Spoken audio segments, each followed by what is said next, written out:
Эрхэм үзэгчтэй Монголын үндэсний олон нийтийн телевиз, Монгол Улсын шинжлэх ухааны академийн түүх археологийн хүрээлэнгээс эрхлэн явуулж буй Монголын түүх цовруул нэвтрүүлэг эхлэж байна. Энэ удаагийн нэвтрүүлэг Монголын ЭЗЭНТ ГҮРЭН Монгол ухааны улсууд цовруул нэвтрүүлэг эхлэж байна.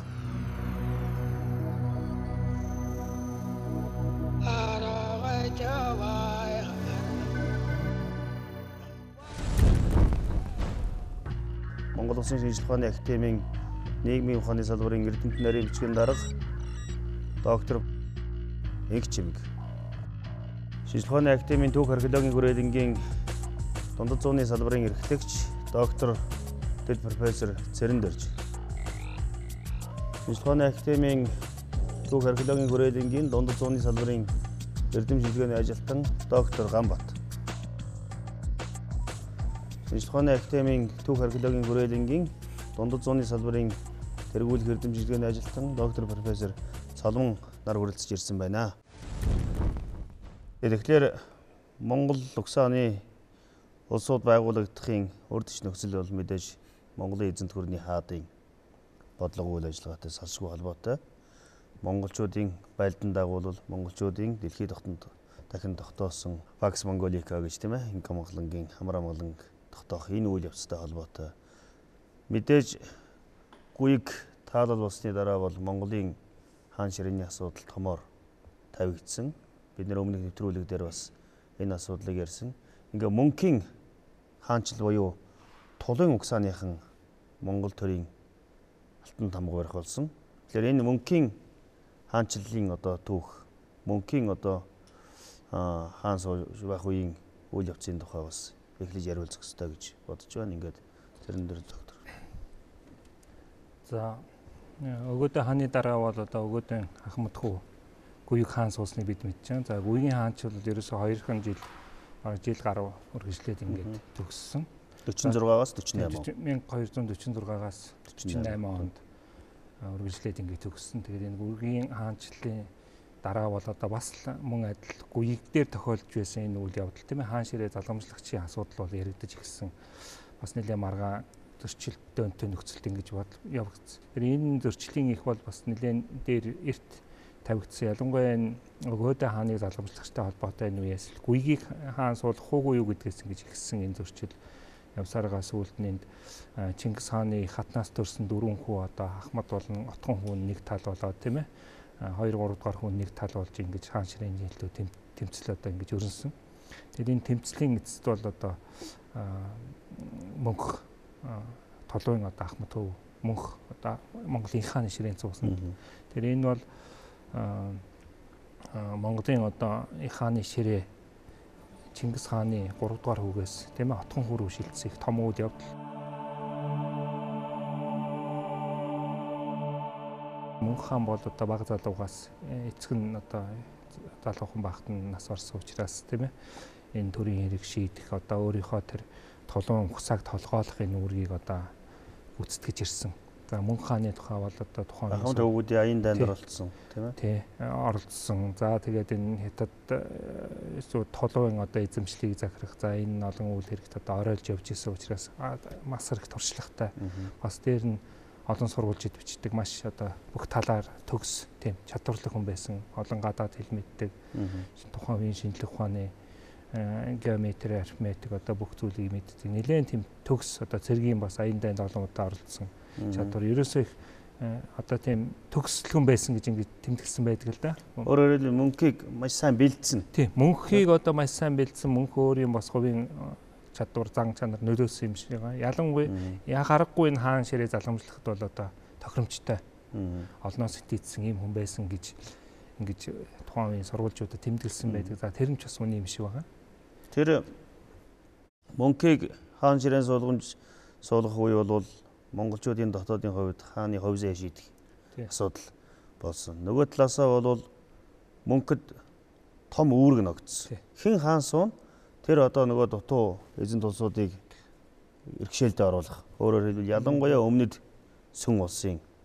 Ингээд мөнх дээрээс нь бол алтан одоо хожимын алтан орд, цагаадай, хүлгүн энэ улсуудыг элбэн тохиноолох тийм ээ. Энэ асуу үүрэг бол мөнх төр ирсэн. За мөнхтөр бол одоо яг тийм маш том үүрэг хариуцлага гэж оногдчих. Өөрөөр хэлбэл Монголын хамтын нийгэмлэг гэж одоо гадныхыг ярьдаг да. Энэний одоо тэргүүлэх үүрэг тийм ээ. Тэгэхээр одоо шудраг хуваарлтын зарчим гэдэг юм бол энэ Монголын одоо энэ хаад бол бүх юмнаас ижил тэгш одоо хүртэж байх хэрэгтэй. Энийг одоо зохицуулна гэдэг бол үнэндээ бас амаргүй асуудал. Тэгээ урд өмнө нь бол бас иймэрхүү асуудлуудаас тэр гүйгийн үеэс эхлээд гарч исэн учраас энийг одоо их эвд найртайгаар шийдэх бол бас хэцүү бэрх асуудлын нэг байсан. Ер нь энэ Монголын хаан ширээ залгамжлагчийн тухай хэлэхэд бол урд одоо өмнөх хаан бол дандаа өөрийнхөө залгамжлагчийг нэр цохож одоо хилдэг байсан боловч энийг одоо биелүүлж исэн бас ховордов. Тухайн үед одоо гадны эрдэмтэд ерөнхийдөө ингэж үздэг. Хуралдай бол хаан ширээ залгамжлах хүнийг шийддэг. Тийм учраас мэдээж хэрэг өмнөх хааны гэрээс цахаас гол үүрэг гүйцэтгэх боловч бас яг тэр болгон 100% тэр хүнийг сонгоно гэсэн юм байхгүй. Тухайн хүний өөрийнх нь авиас чадвар, мэдлэг, боловсрал тийм ээ. Зохион байгуулах авиас. За тэгээ юунаас төрж олоод ухаан. Тийм төрж олоод ухаан хүч нөлөө одоо тэр эдийн засгийн болон цэрэг зэвсгийн хүч чадал энэ бүх тодорхойлдог байсан учраас тулгын одоо ухааны энэ гол зүйлийг залгамжилсан гэдгээрээ тэгээ өөрөө хувь хүний чадвар бас өндөр бүх талаараа бэлтгэгдсэн хүн гэдгээрээ мөнх хааныг бол хаан суухад бол бас ерөнхийдөө нэг эсэргүүцэх хүн хавардуу байсан юм шиг байна. Үзэгчд маань сонирхож байгаа бах. Мөнхийн хаан ширээнд тавигдах тэр үед бол их сорхогдны үүрэг өндөр гэж. Тийм ээ, ялангуяа энэ Хэрээдийн Чахаа хамбуугийн охин.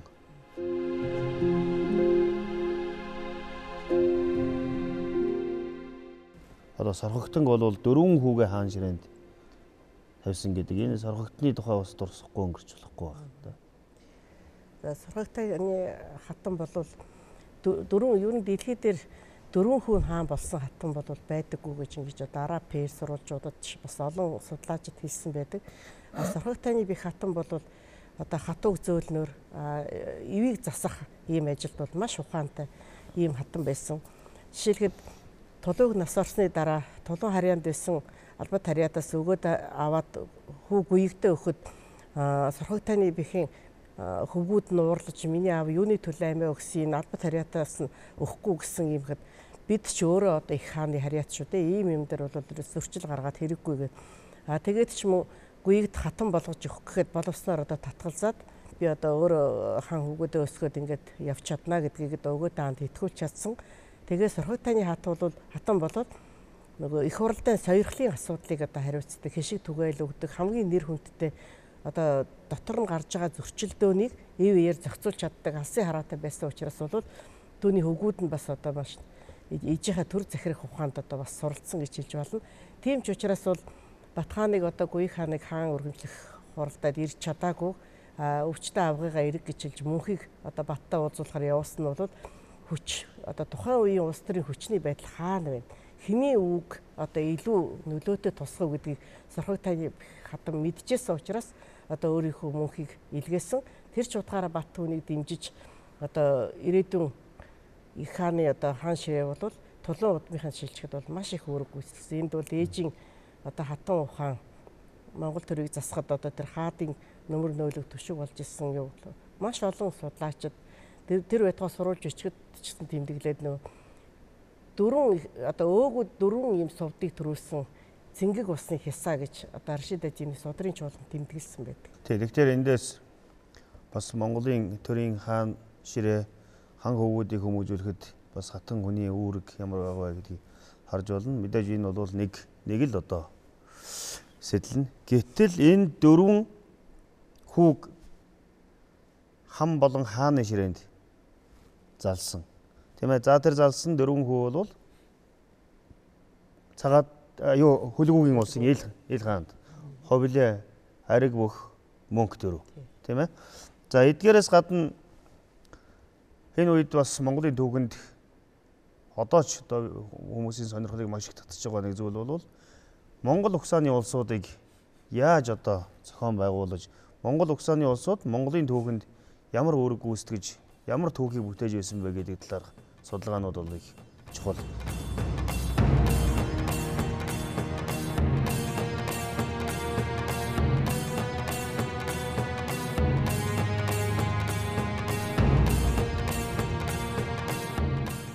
би бэлэгдлийг бодож одоо Монгол ухааны улсуудаас эхлээд алтан ордны одоо улсын тухай солонгоос тодруулъя гэж бодож байна. За.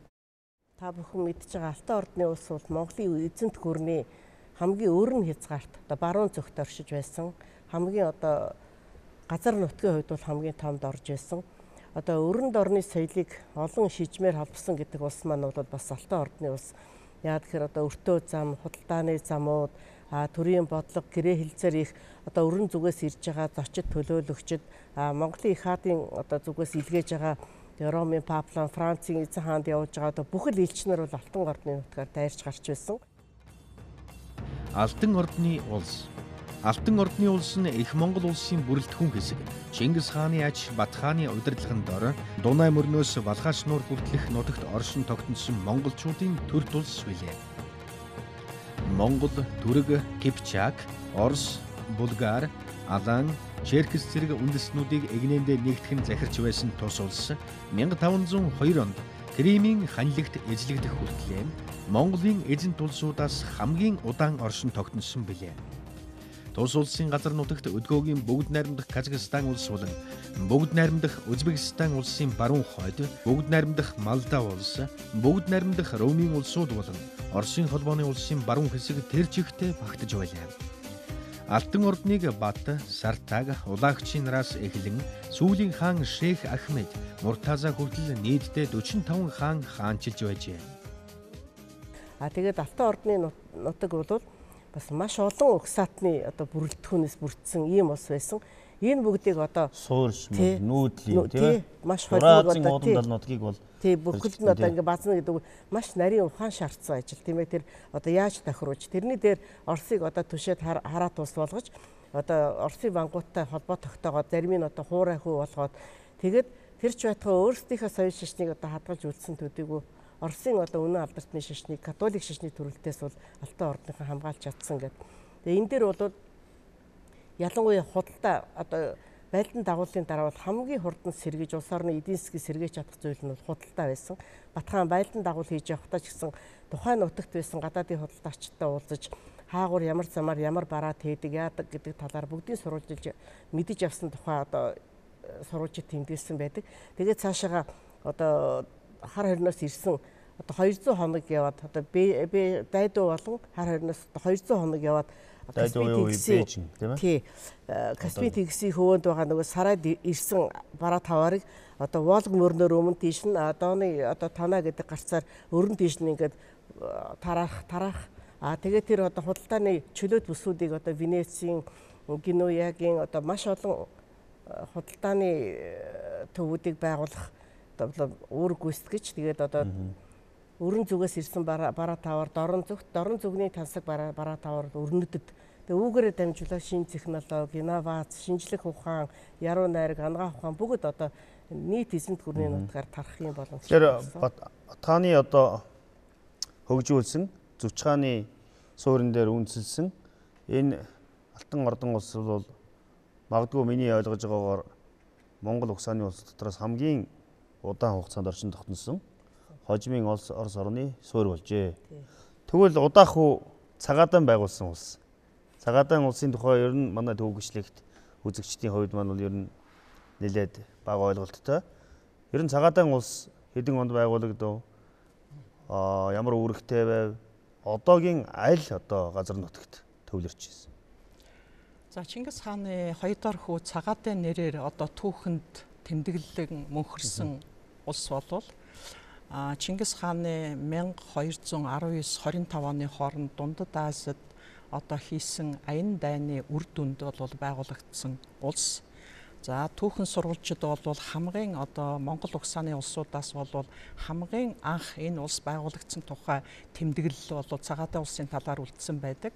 Энэ болохоор Дундад Аз руу очиж Чингис хаантай уулзсан Чанчин бомбын тэмдэглэлд ЦАГААДАЙН одоо хааны өргөөгөөр 1221 онд очсон. Буцахтаа 1224 онд одоо дайрч өнгөрлөө гэж одоо тэмдэглэн үлдсэн. Энэ утгаараа болохоор ЦАГААДАЙН 1221 оноос тэр өөрийнхөө хувь улсад бол байж исэн гэдгийг бол одоо нотлох баттай одоо тэмдэглэсэн байгаа юм. ЦАГААДАЙН УЛС. Чингис хааны хоёр дахь хүүгийн нэрээр түүхэнд мөнхөрсөн ЦАГААДАЙН улсын нутаг дэвсгэр нь өнөөгийн бүгд найрамдах Казахстан улс, бүгд найрамдах Кыргызстан улс, бүгд найрамдах Узбекистан улс, бүгд найрамдах Тажикстан улс, бүгд найрамдах Туркменистан улс, бүгд найрамдах Афганистан улс болон бүгд найрамдах Хятад улсын Шинжаан уйгырын өөртөө зас хорны нутгийг хамарч байна. ЦАГААДАЙН улс нь Монгол, Түрэг олон угсаатнаас бүрдэж байна.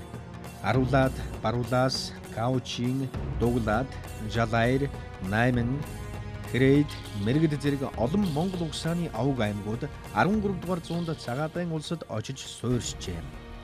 Эдгээр авг аймагуд хожим Узбек, Казак, Киргиз үндэстний бүрэлдэхүүнд орсон билээ. 3 сая 500 мянган квадрат нутагтай тус улсыг ЦАГААДАЙ хар хүлээгүй 9 төмөр, Гүнжиг, Талигүү зэрэг нийтдээ 26 хаан захирч байжээ. Түүнээс хойш Маврэ Нахристаны болон доглон төмрийн харьяанд явсаар мөгсөн билээ. За ЦАГААДАЙ бол Чингис хааны одоо ахмад хөвгүүд дотроос хамгийн азтай гэж бас үзэж болно. Яг хуу дашрам сонирхуулж ярихад болохоор за нэгдүгээрт хувь хүний хувьд бол ЦАГААДАЙ хамгийн ах дүүнээс хамгийн урт насалсан. Өгөөдөө хааны нас барсны дараа 6-7 сарын дараа буюу 1242 оны 6-7 сард одоо нас барсан байгаа. Нөгөө талаар бол түүхэнд энэ хүний нэр бол ингээд улсынхын нэрээр ингээд түүхэнд тэмдэглээд үлдсэн байгаа. Гэтэл одоо зуршийн улс бол улсынхаа нэрийг өөрчилсөн тийм ээ. АЛТАН ОРДНЫ улс гэд түүхэнд тэмдэглээд эсвэл өгөөдөө улс гэж одоо их Монгол улсын нутаг дэвсгэртэй нэгтгэснээр ингээд алга болчихсон. Язгуурын одоо Монгол улс нь болохоор толгойн улс гэж тэмдэглэгддэггүй. Энэ утгаараа бол азтай гэж хэлж болж байгаа юм. За гурав дахь нь болохоор ЦАГААДАЙ гэдэг энэ ЦАГААДАЙ улсад хэрэгжилжсэн тэр монгол хэлийг бол ЦАГААДАЙ хэл гэж одоо түүхэнд тэмдэглэдэг. ЦАГААДАЙ хэлээр одоо бичигдсэн олон зохиолоос хамгийн оргил зохиол нь бол яхарахгүй доглон төмөр хааны одоо ач хүү Бабурын тэмдэглэл бол энэ ЦАГААДАЙ Бабур намаа Бабурын тэмдэглэл нь болохоор ЦАГААДАЙ хэлээр бичигдсэн хамгийн одоо сор бүтээл гэж эрдэмтэн судлаачид одоо үнэлдэг. Тэгээд эцэст нь бол ЦАГААДАЙ гэдэг нэрээр бол угсаатны бүхэл бүтэн бүлгийг нэрлэдэг болсон. Энэ болохоор одоо ялангуяа доглон төмрийн үед болохоор ЦАГААДАЙ нар гэж Монгол угсааны овг аймагуудыг одоо бас тэгж нэрлэдэг болсон байгаа. Энэ утгаараа ЦАГААДАЙ гэдэг нэр бол ингээд түүхэнд их олон зуун жил одоо тэмдэглэн үлдсэн, хоцорсон. Тэгээд ЦАГААДАЙ хэл бол баг 1920-од он хүртэл одоо хэрэгжилжсэн, ашиглажсэн хэл гэдэг утгаар аваад үзэхэд бол хагас мянган жил бол энэ ингээд одоо Евразийн түүхэнд маш чухал харилцаа холбооны дипломат харилцаа, гадаад дотоод харилцаанд бол ингээд чухал үүрэг гүйцэтгэж ирсэн гэж хэлэх ёстой. За эргээд ЦАГААДАЙН улс гэдэг нь газар нутгийн хувьд болохоор Дундад Азийн Сэр Дарья, Амур Дарья мөрний одоо хоорондох газар нутаг, тэгээд цаашаа Тарвагтай одоо нуруу хүртэлх энэ газар нутгийг бол ЦАГААДАЙ хүүдээ Чингис хаан. Тэгээд яг улсаар нь ярих юм бол энэ Узбекистан, Киргизстан, Казахстаны одоо хойд тий Казахстаны өмнөд болж байна. Тэгээд Киргиз орж байгаа юм. Мөн бүгд намд Хятад ард улсын Шинжаан уйгурын нутаг дэвсгэр. Тэгээд хэсэг үедээ бол энэ Афганистаны нутаг дэвсгэр энэ төр орж байсан. За 1375 онд одоо Европын Арагоны вангийн Майорика арал дээр одоо тэр арабын одоо газрын зураачдын бүтээсэн Каталоны атлас дээр бол ЦАГААДАЙ улсыг бол яг голын дундын улс гэж тэмдэглэсэн байдаг.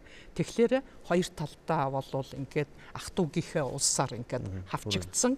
Өөрөөр хэлбэл газар нутгаа тэлэх одоо боломж туйлын одоо хомс тийм газар нутагтай байсан л да. Гэлээ хэдий ч ЦАГААДАЙ улсын нутаг дэвсгэрт болохоор торгоны замын хамгийн том хот Зангила хотууд бол ЦАГААДАЙ улсын нутаг дэвсгэрээр одоо өнгөрч байсан.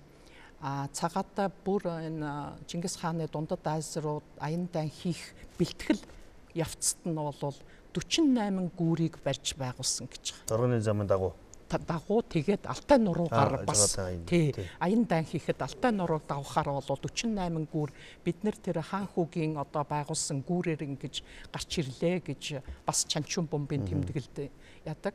Тэгэхээр цагаатаа болохоор дайн байлдаа нээж төлөө стратегийн чухал одоо асуудлыг объектыг бол хариуцчихсан. Нөгөө талаар эн чинь бол дараад нь өртөө зам байгуулахад бол ерөөсөө шууд одоо гол үүрэг гүйцэтгэж исэн. Энэгээр бол олон улсын харилцаа холбоо худалдаа 8 энэ бүхнийг бол ингээд бүтээхэд цагаатай хаан бол одоо гар бие оролцож исэн байдаг.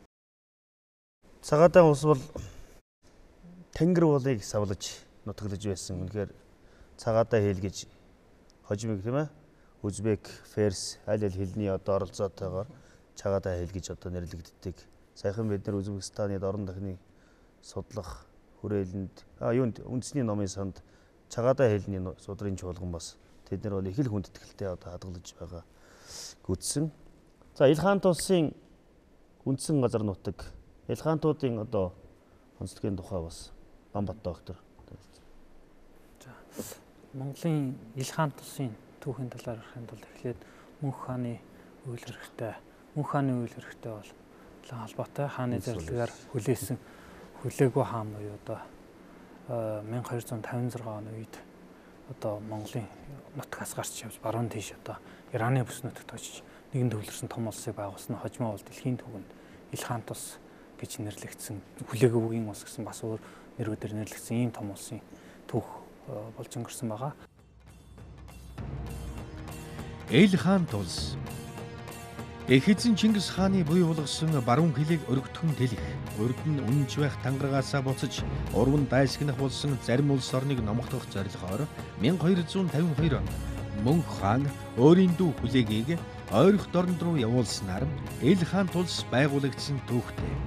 1258 онд Хүлэг хаан Багдадыг эзэлсэний дараа түүнд Мөнх хаанаас Баг хаант улс гэдэг нэрийг хайрлсан билээ. Ил хаант улс нийтдээ 3,750,000 км газар нутагтай бөгөөд өнөөгийн бүгд найрамдах Иран улс, бүгд найрамдах Афганистан улс, бүгд найрамдах Пакистан улсын баруун хэсэг, бүгд найрамдах Турк улс, бүгд найрамдах Армени улс, бүгд найрамдах Азербайджан улс, бүгд найрамдах Ирак улсын хойд хэсэг багтаж байлаа. Хүлээгүү, Аба хаан, Аргун, Гай хатуу зэрэг 9 хаан захирч байгаад хожим задарснаас нь хойш маш олон хүмүүс захирч байжээ. Энэ хүлээгийн улс байгуулагдахад бол Монгол нутгаас бол одоо хааны зэрлэгээр явж байгаа учраас 10 зэрэг 2-ыг ч юм уу их хүн ардыг авч явж дундад Азийн бүс нутагт бас алгуур тийм одоо аажмада аялан явж тэнд Ираны бүс нутагт хүрсэн. Ираны бүс нутагт Иран, өнөөгийн Ирак тэгээд зүүн Туркийн бүс нутгийг хамарсан том улсыг байгуулад энэ улс нь бол 1335 оны үеийг хүртэл гэж 34-35 янз бүрээр бичтгэлтэй хүртэл бол оршин тогтносон. Тухайн улсынхаа Турк хийгээд Перс, Ирак тухайн бүс нутгийн ард түмний түүхэнд бол нийгэм соёлын бол томоохон улам мөрийг бол үлдээсэн. Энэ түүх нь бол харин эргээд нөгөө монголчуудын дэлхийн түүхэнд ороосон тэр хувь нэмрийг тодруулж гаргахад бол бидэнд ихээхэн хэрэгтэй тийм чухал зүйл гэж бас үзэж байна. Газар нутгийн хувьд одоо ямар улс багтжээ? Өнөөгийн бол Ираны нутаг хойд хэсэг, Ираны бол энэ ихэнх нутаг нь орно. Тэгээд Иракийн одоо Багдад, Мосул энэ том хотуудтай газар нутгууд, Туркийн зүүн өмнөд хэсэг, Сирийн бүс нутаг бас орно. Сирийн одоо хойд нутгууд Алеппо хот тэргүүтэй хойд бүс нутаг. Тэгээд Азербайджааны нутгаас бас орно. Тэгээд Гүржийн нутгууд ингээд орно. Энэ тэгээд бас нутгууд нь яг алтан ордонтой бас нэг маргаантай учраас бас зөрчилтэй нааш цааш одоо тэмцэлтэй тийм түүх байгаа. Цагаадайтай бас нэлээд тийм тэмцэлтэй бас түүх. Сүүлдээ бол тийм ээ. Тийм сүүлдээ их юм. Тэгэхээр умар талдаа бол ерөнхийдөө шууд алтан ордонтой хэл залгаж байгаа зүүн хойд талаараа тийм ээ. Тэгэхээр Ил хаант улс, алтан ордны улс, цагаадайн улс гэдэг энэ Монголын хант улсууд. За энэ бол мэдээж төв Монголд захирагдсан тийм ээ. Мөнх болоод тэдний одоо энэ улсуудын талаар явуулсан бодлого, харилцааны талаар цэрэндэж доктор. За энэ Саяын ярьсан одоо энэ бүрэлдэхүүний улсууд гэдэг байгаа энэ Бүрэлдэхүүний улсууд одоо ингэж байгууллагт үндэс суурь болоод бас Чингис хааны үеэс бас ихтэй гэж ингэж хэлж болно. За Чингис хаан бол өөрийн хөвгүүд болон дүү нарт тийм ээ хувь эзэмшил газар хувааж өгсөн. За энэ хувь эзэмшлийн үндсэн суурин дээр энэ улсуудын одоо үндэс тавигдаа цааш тэмж өгсөн. Гэхдээ яг энэ хэдэн улсууд бол ингээд тэдэд байгуулагдсан гэж хэлэхэд бол бас бэрх. Тэгээд бас Монголын эзэнт гүрнээс одоо бас нэг салаад явцсан бие даасан гэхэд бас хэцүү. Тийм учраас яг бид нарын нэг түүхийн судалгааны нэг арга зүйн юунаас л нэг ингэж ангилж үзээд байгаа юм л да. Ерөнхийдөө Евразийг эзэлсэн энэ том нутгийг бас нэг газар зүйн хувьдаас хэсэг бүлэг болгож ангилах шаардлага байна. Гэдэгтээ бас нэгт холбоотой гэдгийг бас үзэгчдэд хэлхэн зүйтэй баг. За Мөнх хаан хаан суусны дараа бол бас мөн адил энэ аян дайнуудыг одоо үргэлжлүүлсэн. За энэ бол бас л одоо Монгол улсыг одоо бэхжүүлэх, аюулгүй байдлыг хангах энэ үйл явцтай л холбоотой. Яагаад тэгэхээр баруун зүгт байсан энэ улсуудад тэр уулын өвгдийн нийгэмлэг гэдэг том тийм ээ тийм нууц бүлэгмийнхэн одоо шашны нууц нэг сектийнхэн бол маш том аюул занад учруулж байсан. За эднийг дарах шаардлага байсан. За тэнд байсан Монголын одоо хуучин хоризмын нутгийн баруун хэсэг сууж исэн энэ цэргийн ангиудад бас аюултай ийм бодлого. За өмнөдөд бас адилхан мөн алтан улс мөксөн боловч цүн улс бас Монголын эсрэг дайсгансан байдалтай хандж исэн. Тэгэхээр ийм шаардлагын үүднээс бол хэд хэдэн чиглэлд аян дайныг эхлүүлсэн байдаг Мөнх хаан. За тэдэнд гол нь өөрийн одоо дүү нарыг төлхөө одоо хэрглэж хамгийн итгэлтэй хүмүүс учраас эднийг гол цэргийн жанжин болгож явуулсан. Өмнөд цүн улс Хятадыг одоо гүйцэж эзэслэхэд бол ховлаа. За баруун тийш аян дайнд бол энэ хүлээгүү энэ дүүнараа явуулсан байдаг. Тэгээд энэ хүлээгүүгийн улс байгуулах хүлээгүүгийн улсын үндэс суурь бол уг нь бол энэ баруун тийш явахын аюул занлыг ягаад дараа цааш нь одоо хурж болох газар хүртэл явах юм л одоо төлөвлөгөөтэй ингэж явсан. Тэгээд маш одоо олон жил одоо бэлтгэл хийсэн, ааж ууж хөдөлсөн, дайсан өөрийн хүн амьтнаа бас ялгасан ийм л том аян дайн байсан л та. Тэгээд ер нь бол яг хүлээгүү тэнд очиод ингээд жишээлбэл улс байгуулаарай гэж явуулсан юм биш шиг байгаа. Тэгвэл яг Монголын эзэнт гүрний тийм ээ байлдан дагуул гэдэг том тохиолдох ажлын хүрээнд явсан. Тэгээ сүүлд бол хэргийн явцад тэр хэсгийг бол одоо хүлээгүүгийн одоо удмынхан захираад ингээд нэг тусгай улс маягтай зүйлж болж ингэж хувирсан. Тэгэхээр ер нь эзэнт гүрэн задрах гэх юм одоо энэ хэсгүүд хуваагдах үйл явцад бас харьцангуй хожмих гэж бас эрдэмтэд үздэг л дээ. За зарим нь бол бүр одоо энэ нөгөө хэдэн хөвгүүдийнхаа одоо жишээлбэл тийм ээ цагаатай зүвчтэйгээ холбоод ингээд ярих яг үндэс суурь тэг тавигдсан боловч нэлээд бас түүхийн нэлээд ээдрээтэй үйл явц их дамжиж явагдсан юм үйл явц л та. Их ЮАНЬ Ховлиа болон ариг бүхийн хоорондох дэмжилд ялсан Ховлиа 1271 онд Их Монгол улсын нэрийг өөрчлөн Их ЮАНЬ хэмээн нэрийдснээр дэлхийн хамгийн хүчирхэг гүрэн бүрэлдэхүүн тогтлоо. Их ЮАНЬ хэмээх нэрийг өдгөө хөх улс Даян их Монгол улс хэмээн орчуулж байгаа билээ. Ховлиа хаанаас тогоон төмөр хааныг хүртэл нийтдээ 1271-ээс 1368 оны хооронд оршин тогтносон тус гүрний хаанаар нийтдээ 13 хаан өргөмжлөгдөжээ. Түүнийг дурдвал Ховлиа сэцэн, төмөр, хайсан, аюур барбад, шатвал, ёсон төмөр, ашид хэв, хүслэн, төв төмөр, эренчин бал, тогоон төмөр болно. Нийт 33 сая квадрат километр газар нутагт 100 сая хүнийг захиран байсан ЮАН улсын газар нутаг нь өдгөөгийн Монгол улс, бүгд найрамдах Хятад улс, бүгд найрамдах Солонгос улс, Оросын холбооны улсын дорнод хэсэг, Тайван улс тус багтж байлаа. Тэгэхээр Монголын их хаадын ор бол энд төв Монголдо хуралдаагаар шийдэгдэнэ. Ерөнхий ингээ харахаар цагаадайч тэр ил хаанч алтан ордоч аль нь ч бол хаан цол байхгүй. Тийм баха. Тэгээд хаан нэг бол үндсэндээ хагаан бол төв Монгол.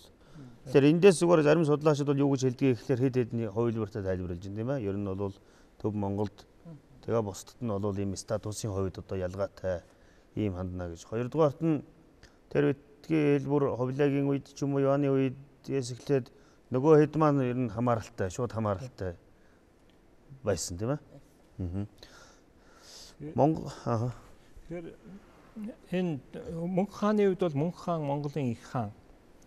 Тэгээ бус дөөр хүмүүс бол хаан цол байхгүй тийм ээ. Тэгэхээр мөнх хааны одоо удирдлагаар энэ байлдан дагуулыг явуулж исэн гэж ойлгож байна. Тэгээ сүүлд энэ хэргийн явцад түүхэн нөхцөл байдлаараа өөр болсны үндсэн дээр энэ улсуудыг одоо ингэж нэг хэсэг болж ингэж гарах ийм эхлэлийг тавьсан л да. За бүр нэлээд хожим Ховлын хааныг одоо нас эцэс болтол хүртэл бол эднэр бол Монголынхаа их хаанд захирагдаад шууд харьяанд тэр байтугай хятад газарт байсан тэр идэх хот гэдэг өөрийн харьяат хотуудаас авдаг алба татвараа аваад ингэж байсан. Тэгэхээр энэ бол бараг 1300 нэлээд гарч иж энэ улсууд одоо тийм харьцангуй бие даасан байдалтай болсон гэж ингэж үзэх нь бол ер нь зүйтэй. За зарим судлаачид бол жишээлбэл Ховлын хаан өөрөө хаан суухын тулд энэ улсуудад тийм одоо өөртөө засах маягийн эрх олгосон ч гэдэг юм амлсан ч гэдэг юм уу тийм ээ. За намайг дэмжих юм бол одоо хүлээгүүгийн улсыг одоо баг ингээд хүлээн зөвшөөрчий даа гэдэг маягийн цагаадаа улстай ч гэсэн иймэрхүү тохиролцоо хийсэн гих мэтийн ийм саналууд бол бий. Гэхдээ энэ бол нэлээд хожмын нэлээд яривхтай төвөгтэй түүхэн үйл явцыг дуусны эцэст бий болсон зүйлүүд. Одоо манай түүх хөшлөгт юу гэж үзэж байна? Энэ ихэнх үзэгчд маань бол ийм сонирхдаг. Чингис хаан бол их улс байгуулжээ. Одоо агуу их улс байгуулж. Гэтэл Чингис хаан одоо ингэж хувааж өгөөд олон одоо хамт улсуудыг юм уу байгуулах үндэс өөрийг тавиад энээс болоод баларчээ гэж нэг хэсэг нь хэлж байгаа. Нэг хэсэг нь бол харин ч энэ одоо олон соёл шашин тийм ээ газар нутгийн бартаа орон зай энэ бүх зүйлийг тохинуулах нэг ясандаа холбооны маягийн улсуудыг бий болгох нь бол илүү зохистой шийдэл байсан гэж нэг хэсэг үзэж байна. Тэгэхээр энэ дээр одоо сүүлийн үед ямар судалгаа? Тий, ер нь бол Монгол тэр холбооны маягийн улс гэдэг бас судлаачийн дунд нэлээд байдаг зүйл. Тэр байтугай бүр хожмын одоо бидний ЮАНЬ улс гэж нэрлэдэг тэр улс хүртэл тийм ээ. Ховлын хааны олон хөвгүүдийн юм холбоо. Өөрөөр хэлбэл нэг бодлын энэ бол зайлшгүй зүйл байсан. Монголын эзэнт гүрний газар нутаг бол маш том. Нэг ясандаа ингэж хуваах одоо зайлшгүй. Хуваад ингэж захирах одоо итгэмжлэх байдлаар одоо мандат шүү дээ тийм ээ. Энэ байдлаар захируулахаас өөр аргагүй байсан. Газар зүүн тэр үед бол тийм ээ орчин үеийн унаа тээврийн хэрэгсэл байхгүй холбоо байхгүй шүү дээ. Тийм учраас энэ нь бол нэг бодлын зөв байсан. Тэгэхдээ бол зарим хэсэг ялангуяа ингэж бие дааж ингэж салж гарсан явдал бол бас л нэг бодлын зайлшгүй зүйл. Ягаад тэгэхээр зөвхөн нэг хүний эзэмшил нутаг гэхэд л баг дэлхийн түүхэнд эзэнт гүрэн гэж яригддаг эзэнт гүрнээс бодохгүй том ийм газар нутагтай хүн амтай байх жишээтэй. Би түрүү цэрэн дорж явах тараас нэг нэмээд одоо энэ бүрэлдэхүүний улсуудын одоо АЛТАН, ОРДНИ, хаан улсуудын хаан хөвгүүд хаан ширээнд суухдаа одоо ЮАНьээс очиж зөвшөөрөл авч 3 дугаар зэргийн түшмэл тэгээд идэх хот гээд 2 хот өгдөг байсан. Тэр нь ч гэсэн бол одоо улс төрийн хувьд бол захирагдж байсан гэдгийг нэг гэрч байгаа. Яг зарим судлаачид бол эдийн засгийн хувьд одоо нэг хятадаас идэх хот авах тэрний төлөөл бараг очдөг байсан болохоос номинальны бараг холбоогүй. Гэтэ улсын дотоод асуудал бол өөртөө шийддэг. Гадаад том юм дээр нэгдсэн бодлого байсан гэдэг нь бол харагддаг. Энэ бол Монголын эзэнт гүрэн тийм ээ. Монголын эзэнт гүрний төрийн бодлого гэдэг бол маш даалсан хараатай бодлоготой явж ирсний жишээ. Тэгэхээр энэ олон хамт улсууд байгуулагдсан. Өөр өөрийн бас өв соёл, өөр өөрийн төрийн түүх, өөр өөрийн зүйлийг бүтээсэн. Тухайн улсын одоо онцлогоор нь ярьж үзэх юм бол жишээ нь АЛТАН ордны улс хожмын одоо Оросын хаант улсыг байгуулах энэ суурийг тавихад төрийн зохион байгуулалтын хувьд төрийн одоо ёсдыг эрх зүйд тэр тогтолцоог бий болгоход ямар үүрэг гүйцэтгэж ирсэн тэр тухай бас. Тэгээ АЛТАН ордны улс бол одоо ирээдүйн хаант Оросыг бүрэлдэхэд бол маш олон одоо хандлаг банилгуудад хуваагдчихсан энэ улсыг нэгтгэхэд хүчний харьцаанд нь бол маш том нөлөө үзүүлсэн. Яагаад тэгэхээр ордын хаад бол АЛТАН ордны хаад бол Оросын вангуудыг дэмжижсэнээр бас өрн зүгээс ирж байгаа одоо бас аюулыг нэгдүгээр таах. Хоёрдугаарт нь бол одоо Оросын шашны болоод соёлын одоо нөлөөг нь устгах тэр католик шашны маш хүчтэй төрөлтээс бол монголчууд одоо хамгаалж одоо өөрийнх нь соёлыг бий болгоход бол бас нөлөө үзүүлсэн. Түүнээс гадна бол одоо ялангуяа тэр Иван Калита гэдэг мөнгөний хүүдийг гэж нэрлэгддэг тэр хааны үед бол одоо маш их хүчтэй мөнгөтэй болоод орд нөгөө мөнгө төлөөл газраа худалдаж авсаар хагаад нөгөө татвараас цухтаасан Монголын одоо алтан ордны татвараас цухтаасан нэг хэсэг нь хоошоо ингээд Новгород руу нүүгээд дээр нь газрыг худалдаж авсаар бол нэгдсэн одоо Орос улс байгуулагдах тэр нөхцөлийг бол бүрэн бүрдүүлчихсэн. Энэ нь бол нэгдүгээр хүн амын төвлөрлийг бий болгож байгаа. Улс төрийн төвийг бий болгосон. Тэгээд дээр нь эдийн засгийн хүчтэй болж өөрөлдөл Монголын эзэнт гүрний одоо тэр торгон замын худалдаад сүүлийн үеийнх нь одоо худалдаанд бол Оросын одоо тэр цэмбчид юм уу одоо янз бүрийн худалдаачид бол хүчтэй төрж орж ирснээр бол эдийн засгийн хувьд хүчтэй болж эргээд одоо Монголын эзэнт гүрнийг унахад хаант Орс байгуулагдах тэр бүрэн нөхцөлийг одоо альч талаараа тэгээд тэр төр захирах яс одоо мөнгөний санхүүгийн одоо үйл ажиллагаа, өртөө, зам, төрийн эцэг захиргааны зохион байгуулалт бол ерөөсө бүгдээрээ одоо өвлөж авсан хаант Орсын. Тэр ч байтугай Оросууд өөрсдөө одоо татарыг сайн тэмдрүүл нөгөө Монголын яс баригдана гэдэг. Бараг Оросыг сайн тэмдрүүл Монголын яс баригдана гэдэг. Ялангуяа язгууртнууд нь Монголын одоо хаадтай ураг барилдаж байсан. Тэгээ хамаг одоо зүйлсийг өвлж авч ирснараа бол одоо энэ монголчууд хоёр хөрштэй бол эзэн том одоо хаант ус байгаа. Одоогийн Оросын газар нутаг дээрээс хэд хэдэн алтан ордны том хотууд гарсан. Хамгийн том нь бол Сарай, тийм ээ, Крим, хэд хэдэн хотууд.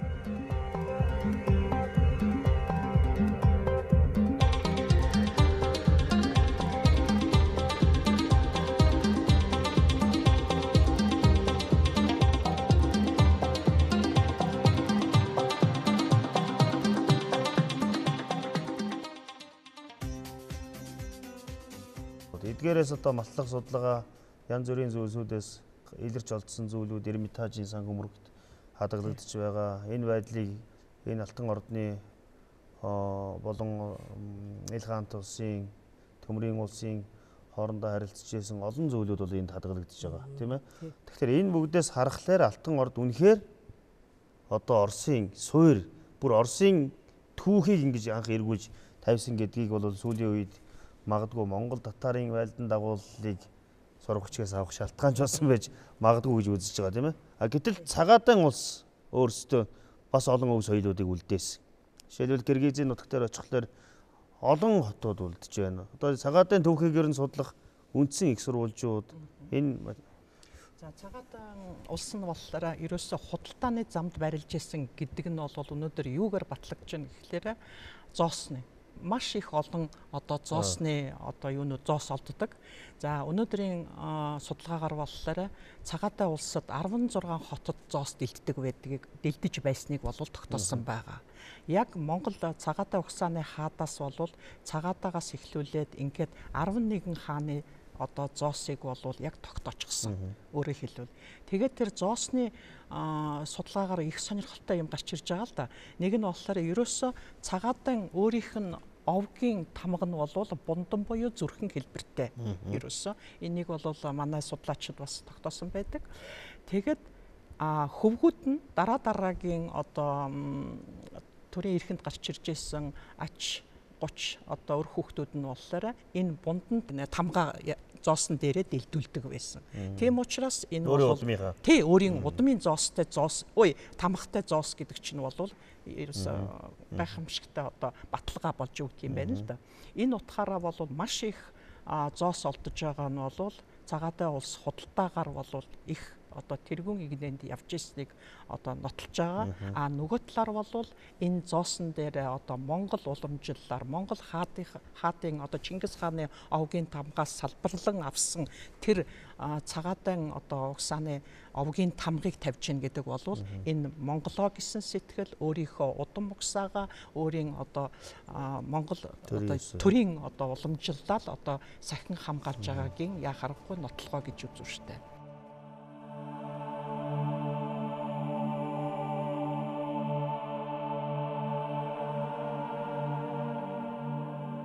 Ер нь Цагаатай улсад бол яг Цагаатай шууд ухааны 26 одоо хаан түр барьсан байдаг. Нийтдээ 28 гэдэг байгаа. Тэгэхээр энэ 26 хаадаас бол гайхамшигтай одоо бусад бүрэлдэхүүний улсад байгаагүй тийм нэг хаан байсан. Энэ бол Дуваа цэцэн хаан гэж түүхэнд одоо сурвалжид цэцэн гэж одоо мөнхөрсөн. Энэ хаан болохоор 1305 он хүртэл одоо нийтдээ 24 жил түр барьсан. Түүний 6 хүү 4 ач нь ээлж дараалан түр барьсан.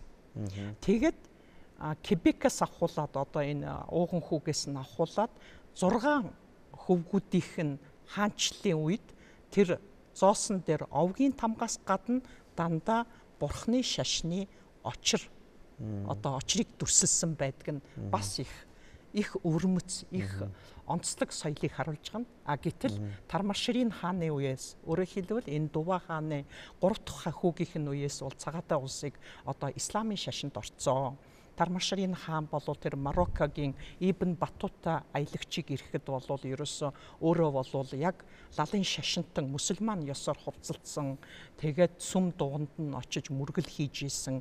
Энэ болол яа харахгүй мусульмантан гэж одоо лалынхан исламынхан болол их олзуурхан тэмдэглэдэг боловч гэтэл энэ хүн болол зоосон дээр ингээд буддийн шашны одоо очрыг одоо ингээд дүрслээд ингээд гаргаад байхад бол энэ бол яг 100% Цагаадай улс бол лалын шашинд орсон гэхэд бол бас эргэлзээ олон юм янз бүрийн тайлбарууд тийм одоо эргэлзээ төрүүлж байна л та. Тийм учраас хоёр дахь нь болохоор Цагаадай улсад Монголоо гэсэн уламжлалыг бол Барталд анх Цагаадай улсад ерөөсөө 2 хөгжлийн чиг хандлага байна гэж Оросын нэрт дорн дахны судлаач Барталд анх тэмдэглэсэн байдаг л да 20 дугаар зууны бүр 20-аад оны үед.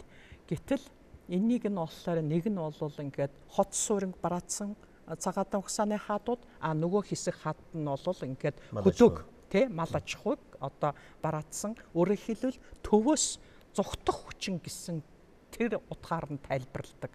Гэтэл өнөөдөр судлаачид юу гэж үзэж байгаа гэхээр энэ бол мал аж ахуйга, уламжилт мал аж ахуй, Монголынхаа төрийг өөрөөр хэлбэл их засах хуулиа Чингис хааны тэр бүх одоо гэрээсэл ёсыг бол яг даган энэ Монголоо авч үлдээ гэсэн тэр сэтгэлтэй хаад ноёдууд нь бол энэ хоёр дахь юу.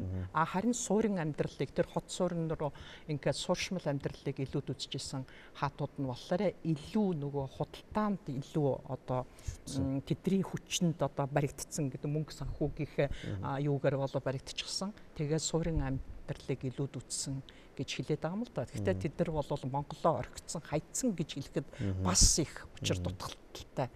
Тэгээ яг энэ Монгол ухааны улсууд дээр их сонин харагддаг зүйл л дээ.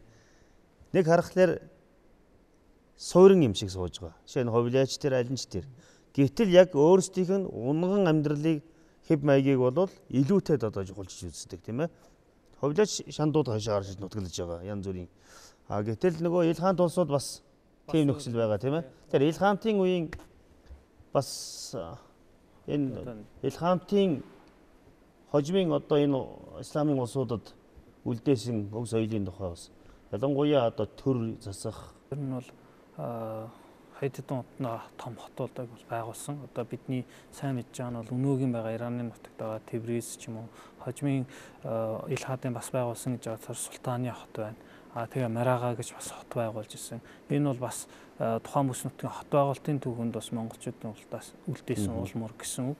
Гэхдээ нийгмийн талаас харах юм бол ил хаадын одоо орд өргөө бол нүүдлэн явдаг тийм ээ. Яг нүүдлийн уламжлалт төр Монгол тэр ахуй тэр занс тэр бүх юм бол хадгалсан ийм зансан шилтэй байсан. Шашин шүтлэгийн хувьд бол яг ихэнх үедээ бол одоо уламжлалт шашин шүтлэгтэй байсан гэж бичиж байгаа. Хожимын одоо Казанаас эхлээд сүүл үед бол одоо исламын шашны нөлөөнд бол орж исламын шашинд бол тухайн бүс нутгийн тэр онцлогтон таар шашинд нь бол орж байгаа. Гэхдээ өөрсдөө ахуй заншил тэр бүх юм бол яг хэвээрээ уламжлагдж байгаа. Түүх соёл барилгын дурсгалууд бол тухайн бүс нутагт өнөөдөр бол олон байна. Ираны нутагт игээ Туркийн нутагт одоо сэтгэж заслын эмнэлэг байгуулж исэн тэр эмнэлэг нь байна.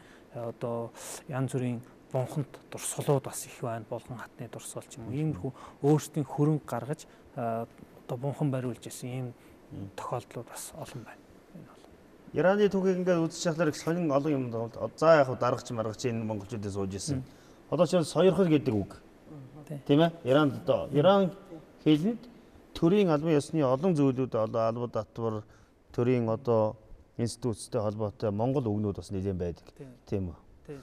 Сойрхол үгээс гадна үгнүүд бас нэр томьёоноос гадна бас энэ перс хэлэнд тухайн өнөөгийн турк хэлэнд бас орсон үгнүүд чинь цэргийн нэр томьёо ч юм ийм бас үгнүүд энэ үгнүүд байгаа нь бол тэр монголчуудын нийгмийн тэр одоо ямар бат суурьтай тэр бүс нутаг суурьсныг нөлөөгөө үзүүлснийг харуулж байгаа хэрэгэлтэй. Газрын нэрүүд бас нэлээд байна. Одоо ингээд Монгол ухааны улсууд байгаа юм. Тэгэхээр яг одоо язгууртнууд мэдээж энэ төр нь монголчууд Монгол ухааныхан байгаа ш. Ард түмэн бол мэдээж уугуул нутгийн хүмүүс. Энийг бас манай үзэгчд маань анзаарч байгаа. Шууд монголчууд очоо бүгдээрээ сууж исэн юм бас биш. Тэгэхээр жишээ нь ХААНТ УЛС одоо Самаркандд дундад Азад байгаа АЛТАН ордод байгаа ЦАГААДАЙН УЛСд байгаа Монголын язгууртан хаадын байгуулсан хот суурин энэ газруудыг харахаар нэг тийм сони юм харагддаг байхгүй юу вэ гэхээр яг л мал аж ахуйд хамгийн таатай бүс нутаг. Одоо жишээлбэл мал бэлчээрлэх, адуу бэлчээрлэх боломжтой. Ингээд энэ одоо Каспийн хөвөн дээгүүр байгаад энэ нутаг одоо энэ ижлийн хөндөй тийм ээ энэ бас л нөгөө нүүдэлчдийн сонгодог амьдралын хэв маяг бол тэрийг бас их дагсан гэдг нь харагдаж байгаа юм шиг байгаа. Тэгэхээр зарим дээр доктороос бас тодруулмаар байна. Энэ Монгол ухааны улсууд, бүрэлдэхүүн улсууд эднэрийн талаар сүүлийн үед манай түүх хөтөлбөрөөс гадна энэ өрөнд орны эрдэмтдийн үнэлгээнүүд тэдний одоо энэ монголчуудаа үнэхээр холбож байна уу? Эсвэл юу энэ Монголд ер нь хамаагүй маа. Эдгээр бол тусдаа ийм судалгааны юу юм а гэдэг ийм хандлага байна уу? Энэ тухай бас жишээлбэл дэлхийн эзэнт гүрэн болоход одоо монголчуудад тийм ээ энэ ямар байр суурьтай байсан бэ гэдэг талаар ямар судалгаанууд хийгдэж байна? За ер нь Монголын эзэнт гүрний түүхийн судалгаа бол маш олон 100 жилийн түүхтэй. Цар хүрээ бол маш өргөн. Ер нь дэлхийд даяар судлаад ирсэн гэж ингэж үзэж болно. Тэгэхээр ер нь яг монголчуудаас салгаж яах бол боломжгүй л дээ. Энэ улсуудыг бол Монголын түүхээс юм уу монголчуудаас салгах боломжгүй. Тэгэхдээ зарим нэг улсууд бол яг тухайн орчин үеийн тухайн үеийнхаа тухайн бүс нутагт одоо оршин тогтнож байгаа энэ төр засгийнхаа тийм ээ бодлогын үн тааруулж бас нэг арай өөр байдлаар тайлбарлах юм хандлагууд л байдаг л да. Жишээлбэл одоо ЮАНЬ улсын тухай гэдэг юм уу тийм ээ. Энэ бол үндсэндээ хятадыг монголчууд эзэлж сууж исэн болохоос биш энэ улс бол хятадын төр улс бол биш шүү дээ. Гэтэ энэ яг хятадын энэ сүүлийн үеийн энэ юу бол бас нэлээд хүчтэй. Гэхдээ энэ зарим талаар бол энэ үзлийг гадны судлаачд бол бас дагдаг тал бас байна. Хятадын түүхэд оруулаад ингэж явдаг бас улсууд бас байна. За үүнийг бас эсэргүүцээд ингэж явдаг улсууд байна. Сүүлийн үед энэ бүрэлдэхүүн улсуудын талаар шинэхэн ийм санаа юу гэх юм бол одоо солонгосын эрдэмтэд эднэр бол бас арай сонин санаа дэвшүүлж байгаа. За тэдгээр энийг бол одоо энэ хуучин бидний уламжилт орн ЮАНЬ улс гэж нэрлэж ирсэн энэ улсын талаарх одоо санал байна. Тэр бол одоо ЮАНЬ улс гэдэг бол үнэндээ одоо Монголд хятадыг эзэлж исэн тэр улсын нэр биш юм а. Энэ бол үндсэндээ Монголын эзэнт гүрний нэр юм байна. Ерөнхий нэр юм байна. Тэгээ энэ хятадуудад илүү ойлгомжтой болох үүднээс хятад газарт болохоор да ЮАНЬ гэж хэлдэг. Бүр ЮАНЬ гэж салгах ёсгүй юм байна. Да ЮАНЬ буюу даян маягийн тийм ээ одоо нэг тийм улс юм байна. Тэгээд хятадуудад одоо бас ойлгомжтой болох үүднээс ийм нэр томьёо гаргаж иржээ гэдэг ийм нэг санал бол солонгосын судлаачтай гаргаж ирээд байна. Гэхдээ энийг бол 10 гаруй жилийн өмнө гаргасан. Гэхдээ одоо бол бас яг хүн болгон мөрдөд дагж байгаа хэд хэцүү. Энэ бол тодорхой цаг хугацааны шалгуурыг туулсны дараа энийг дагах уугүй юу гэдгийг хүмүүс шийднэ. Гэтэл энэ дээр ЮАНЬ улс чинь одоо тийм нэр юм бол бидний хуучин ЮАНЬ гэд нэрлэдсэн энэ уугуул Монгол нутаг эдгээр чи одоо юу болох юм бэ гэсэн юм асуулт гарч ирсэн. Энэ дээр бол ХААН улс гэдэг нэр томьёо байна. Бүр Марко Пологоос ахуулаад тийм ээ. ХААН улс. Өөрөөр хэлбэл энэ бол хааных нь гол улс юм байна. Хэсэг юм байна. Эзэмшил юм байна. Тэгээ бусд нь бол Монголын эзэнт гүрний л одоо нэг хэсгүүд юм байна. Гэдэг ийм нэг судалгаа одоо сүүлийн үед гарч ирж байна. За яг уу тухайн одоо баруун юу Иранд ч юм уу одоо ингээд явж байхад бас харагдж ил байлаа л. Тэгээ тэр болгоныг одоо бас Монголын одоо дарлал юутай холбож мэдээж тэр үеийг бол одоо Монголын дарлал гэдэг байдлаар одоо нэр томьёолох нь ойлгомжтой. Гэхдээ орчин үеийн улс төрийн нөхцөл байдал бол өөр улс. Ялангуяа Иран улс, тийм ээ Хятад улс, энэ Монголын эзэнт гүрний суурин дээр одоо нэг хэсгүүд байсан энэ газруудад бол их хүчирхэг улсууд гарч ирсэн учраас бас тэр болгоныг одоо сөхөж ярих дурггүй юм тал аль болох одоо тийм ээ мөлийг их байдалтай алгасах ийм бас тал харагдаад байдаг л да. Тухайн орны түүхчдийн зүгээс. Тухайн үеийн монголчуудын тогтоож байсан дэглэм. Монголчуудын тогтоосон одоо энэ хамглан. Энийг ингээд харахаар явуулсан үйл ажиллагааг харуулхаар яг энэтэй нэг санал байгаа байхгүй. Монголын дарлал юм уу? Монголчуудын сэргээлт юм уу гэдэг асуудал байгаа. Яагаад гэвэл Орос ямар байлаа? Хятад тэр үед юу болчихсон? Гэтэл энэ дээр сэргсэн одоо сонгодог жишээнүүд байна. Жишээлбэл одоо Гамбат доктор ярих баг тэр үнэхээр ил хаант улсын үеийн соёлыг ингээ харахаар уран барилгын цоо шин одоо нэг монголчуудын нөлөөлөлтөй шин сэргээлт бий болсон. Нөгөө талд нь одоо миниатюр зурагнууд байна. Энд чи яалтч байхгүй тэр хов хүнийг зурдаг нөгөө одоо тэр Монгол зургийн дэг ёс бол эндээс яалтч байхгүй харагдаж байгаа. Тэр наад дээр бол жишээлбэл ийм одоо шинэ саналууд гарч ирсэн. Хуучин бол одоо дарлагдсан, зовсон энэ талаа ярьдаг. За ингэж ярихаас бас нэг бодлын аргагүй тийм ээ. Тэр үед бас үлдээсэн сурвалжууд бол голцоо тэр Монголын дарлалд байсан улсуудын тэдний өөрсдийнх нь бичсэн түүх. Тэд нар бол нэг сайнаар бичнэ гэхээс илүүтэй бас аль болох муу талын тийм ээ тийм хорсол бас нэг юм байна шүү дээ. Дургуутсал тэрийг харуулсан юм тэр чигээр нь итгэдэг байсан. Одоо бол бас тэр болгоныг итгэх шаардлага юм байна гэдэг ийм үзэл бодол нь илж байна. Арай өөр байдлаар харж байна. Зарим зүйлийг бол дарлагдсан гэхээс илүү зөвхөн сая бол соёлын талаар ярьж байна тийм ээ. Баруун Азийн соёлын тал гэхээс илүү бас улс төрийн талаар нэгдэх нэгэн одоо төр улсын захиргаанд орох Иран жишээлбэл Ираны бүс нутаг үүнээс өмнө бол маш олон янз бүрийн жижиг юм улсуудтай байсан жишээтэй тийм ээ. Энийг арай тийм эрэг талаас нь бодит эрэг гэхээс илүү бодит байдал талаас нь харах юм хандлага бол дэлхийн түүхэнд байна л да. Жишээлбэл одоо солонгосууд бол сүүлийн үед тэгж харж эхэлж байна. Монголын дарлалд байсан гэхээсээ илүүтэй монголоор дамжуулж одоо түрүү дэлхийн одоо тийм эзэнт гүрэн дэлхийн үйл хэрэгт одоо оролцох боломж биднэрт нээгдэж ирсэн их чухал үе байжээ гэдэг. Зах хязгаарын нэг бүглүү жижигхэн газар биш тийм ээ. Энэ талын одоо судалгаа харин бүр хувь тавилан. Харин тийм одоо нийлж тийм ээ. Одоогоор бол нөгөө дэлхийд даяарчлал гэдэг юмд одоо оролцох боломжийг бид нар олж авч ирсэн байна гэдэг юм уу. Ийм тайлбарууд бас сүүлийн үед нэлээд гарч эхэлж байна. Хэлдэг шүү дээ нөгөө 13 дугаар зуунд монголчууд дэлхийн түүхийг бүтээсэн эзлэгдсэн орны ард түмэн тэр бүтээсэн түүхийг бичиж үлдээсэн гэдэг тийм. Бас гэсэн одоо яг төрөгдсөн тэр өнөөгийн Туркийн нутгуудад яг нутагтаа эзэн суусан бол одоо Монголын эзэнт гүрний үеийн ил хаадын түүхтэй холбогдно гэж бичдэг болоод байна. Яагаад гэвэл олон хос нь тэнд анх очиход бол 11-р зууны үеэс эхэлсэн тэр нүүдэл яг цөөнх байсан. Гэтэл 13-р зууны үеийн монголчуудын үйл хэрэгээр тэнд олон холж тийм ээ төрөг болж хожмын Османы тэр улсын том түүх бичих суурийг тавьж өгсөн.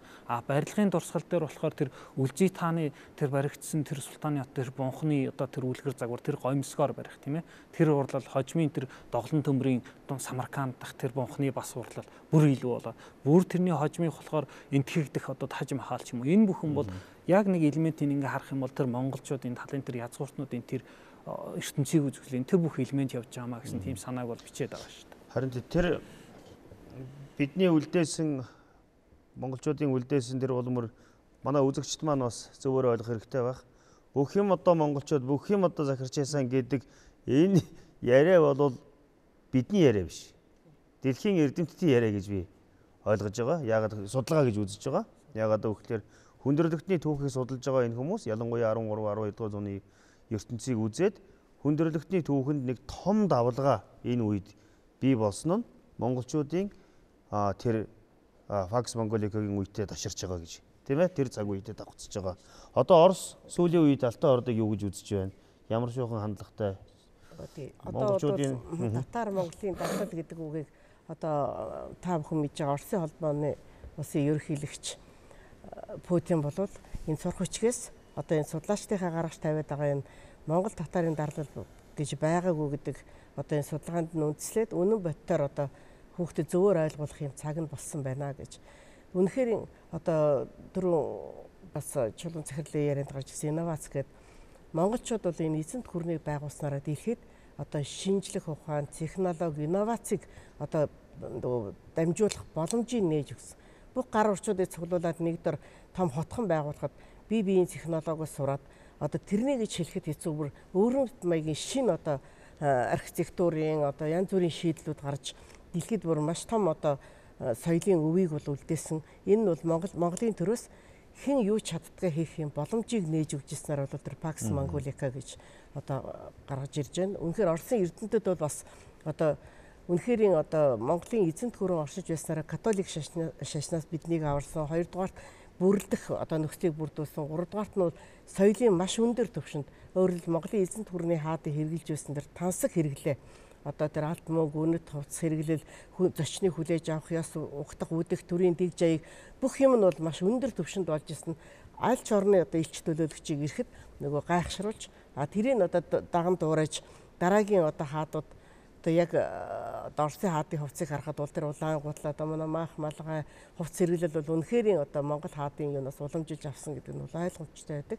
Тэгэхээр соёлыг түгээхэд бас хувь нэмрээ оруулсан гэж. Жишээ нь 17 дугаар зууны Оросын одоо Романовын угсааныхны юм уу ордны хэрэгэлсэн зүйлийг үзэхлээр яг алтан ордны үеийн дурсгал бол тийм ээ. Тэр үеийн ковшин одоо нөгөө сав суулга малгай бүх юм бол одоо хувцс. Тэгэхээр энэ бол бас модны одоо Орос иргэлтэй улс орны түүхэнд үлдээсэн том өв гэж харж болох байх.